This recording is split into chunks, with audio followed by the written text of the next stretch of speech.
The next one has a couple of segments. Hi guys, this is Connie, back for more Connie Reads The Dogs of Winter. We are on chapter 42, titled Trees. The days grew longer and the dogs grew stronger. Ribs and hip bones and knobby backbones disappeared beneath glossy fur and fat. Week by week, I shed first the coat, then the sweater, then the boots and socks and hat. I took my knife to the legs of my raggedy pants and cut them off just above the knee. I scrubbed and scrubbed my lice-filled hair with mud and rinsed it in water so cold it made my teeth ache. The sun healed the sores on my face and feet. Like the summer before, we explored the border regions of the forest. We found rotting carcasses of the old and weak animals that had not made it through the terrible winter. Deer, a fox, birds, and even a dog. I squatted beside the body of the dog and studied what was left. A back leg was bent at an angle it should not be. Many of the teeth were missing. I touched the brown fur still covering the ribs. Smoke ran his nose along the bones and fur. Them, he said. My heart shuddered. Could this have been one of the dogs I had hit with my club during the fight at the House of Bones? I am sorry, I said. Smoke snorted and trotted away, his tail held stiff and high. We did not return to the House of Bones, but we did find the skeleton of the biggest pig in all of Russia.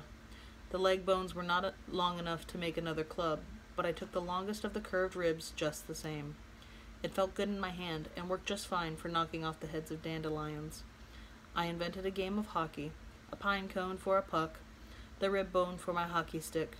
Like the street hockey I had seen bigger boys play. Star and Lucky were the best players, next to me. One day, just after the second full moon, I climbed our tree to retrieve a bag of food. I climbed first one branch, then up to another and another. I climbed past the bag of food. I climbed higher than I had ever been, higher than the longest escalator in the train stations. I heard a bark and a yip from below. I stopped and looked down. All 6 dogs sat at the bottom of the tree, their heads tilted all the way back. I laughed and waved. Come on up, I said.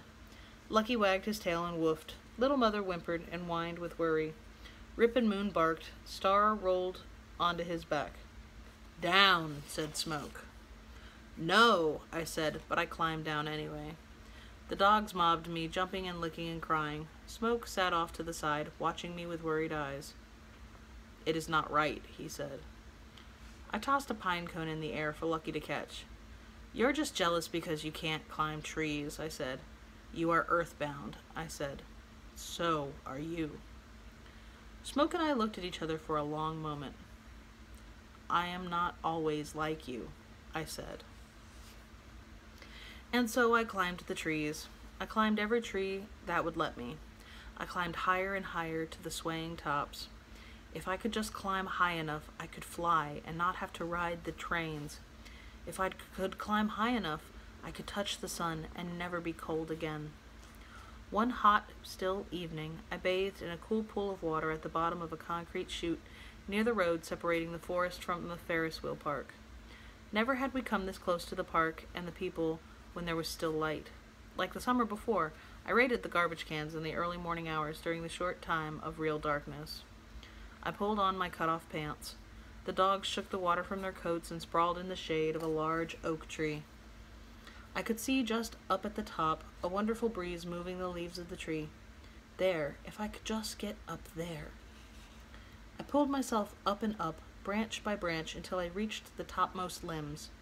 I settled in the forking arms of the branches and closed my eyes. The breeze lifted my wet hair off my face. I smiled. Thank you, I said.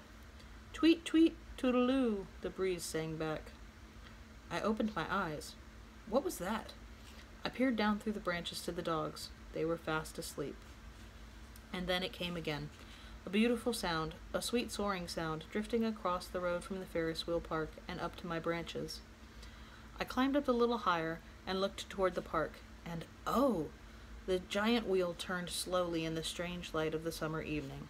The Ferris wheel seats dangled from the wheel like shivering drops of water. The music carried by the breeze came from the great wheel. I clapped my hands and laughed. How clever the wheel was. I drew my knees up to my chest, rested my chin on my knees, and listened. Sometimes the music was sad, and sometimes it was happy.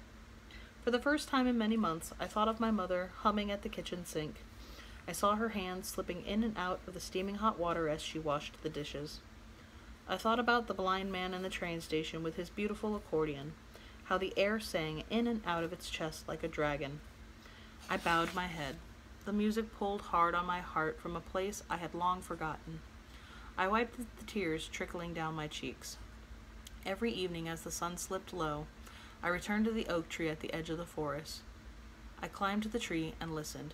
Soon, I crept closer to the road. The dogs whimpered and shifted nervously around my legs. I need to get closer to the music, I said. Their eyes begged me to go back to the shelter of the woods. What can you understand of music? I said with a snort as I climbed a tree. The dogs woofed and whined. It wasn't long before I had to cross the road. Come, I commanded the dogs. Only Lucky and Star followed me across. The other dogs melted into the shadows with their eyes fixed like lasers on us. I crouched between the two dogs, my shoulders level with their shoulders. We eased from shadow to shadow. The music grew louder. The voices of people laughed and rose and fell. These were not angry voices, yelling voices, voices that hit and spit. These were happy voices. We skirted the edge of the stalls with their smells of roasting meat and the plastic tables and chairs. Always when I came here, the tables sat empty and the chairs overturned and scattered. Now, men and women and children sat at the tables, eating and drinking and laughing. Children sat in their mothers' and fathers' laps, sleeping or bouncing up and down. One small boy sat in an old woman's lap, his head resting against the pillow of her large chest.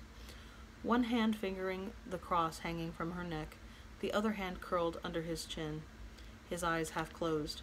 The old woman rocked him back and forth. A scarf covered her head.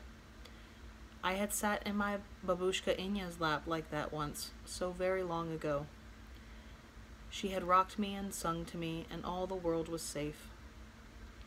I had food enough, and I was rarely cold. The world turned as I lay curled in her lap without a care, and then one day she died, and everything changed. "Get out of here, you mangy cur!" I blinked. I was crouched next to Star with my thumb in my mouth. Glass shattered. Lucky yelped and dashed away from the tables with his tail tucked between his legs and his ears flat against his head. Clamped between his jaws was a stick of roasted meat and vegetables. Lucky the thief. He ran to our hiding place in the shadows. Someone called, "Look, there's more of them." I wanted to stand up on my two legs and walk out into the light and call to them. "See, I am just a boy." I wanted to climb into that babushka's lap and rest my head against her chest. A bottle exploded above my head. Beer and glass rained down. Laughter, shouts, more bottles and cans. Lucky stood in front of us, shielding me with his strong shoulders and fierce teeth. He barked and growled. All the fur stirred up on his back. "It's mad!" a woman cried. "It's a mad dog!" "There's 3 of them!" someone else shouted. There was not 3. There were Lucky and Star and a boy. A bottle hit Lucky, almost knocking him to the ground. I sprang to my feet. "No!" For a second, the yabbering crowd fell silent. Eyes peered into the shadows. Arms ready to throw froze. The music from the Ferris wheel toot-tootled as it always did. "No!" I whispered. The dogs and I whirled and ran back across the road and into the darkening forest until we were far away. I washed the blood from Lucky's head and stroked his side. "I am sorry," I said. He shivered under my hands. His eyes said, "Why?" Star dropped the prize stick with its meat and vegetables. He had managed to lose only a few pieces on the race through the woods. I took the stick and slid one, then 2 pieces off for Star.